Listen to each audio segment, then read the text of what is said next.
Miss Universe Philippines Chelsea Manalo, ginulat ang Mexico sa kanyang pasabog at nanlalamong ganda.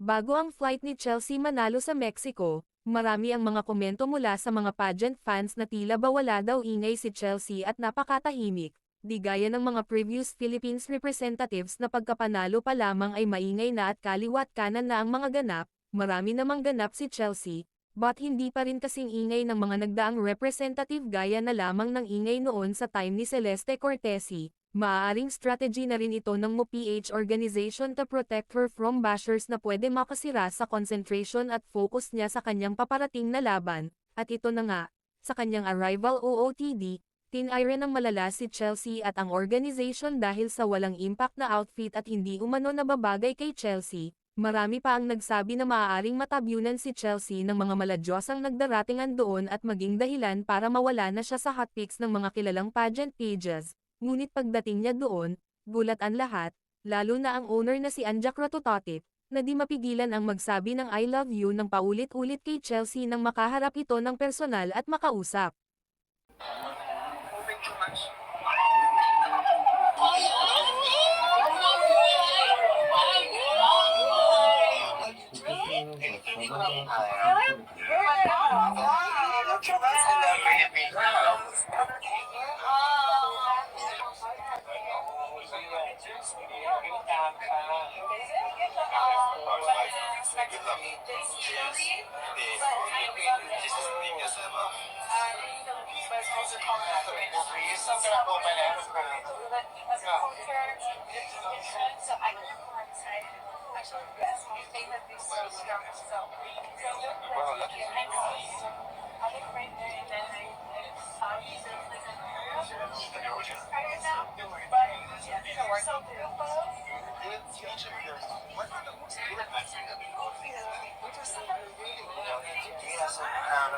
So proud of your last week.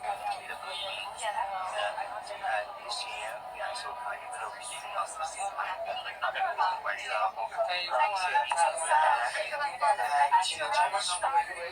That's right. She's so proud. Very often, out of your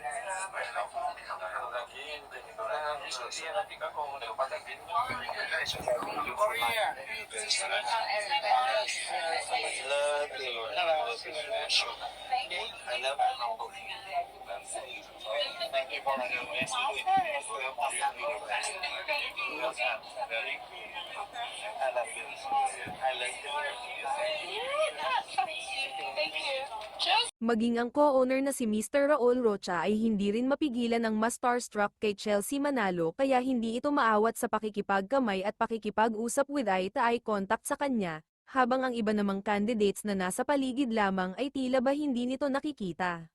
Sobrang glumang din ni Chelsea kaya kahit na simple lang ang mga OOTD niya bawat araw, nagmumukhang elegante dahil na rin sa paraan ng pagdadala niya dito. Isa rin si Chelsea sa 10 napili for Sato photoshoot. Kasama pa rin siya sa top 5 ng mga hot picks all around the world, at kung magtutuloy-tuloy ang ganito, malaki ang chance mamanalo. Anong masasabi nyo dito? Please comment down below. Please like and subscribe.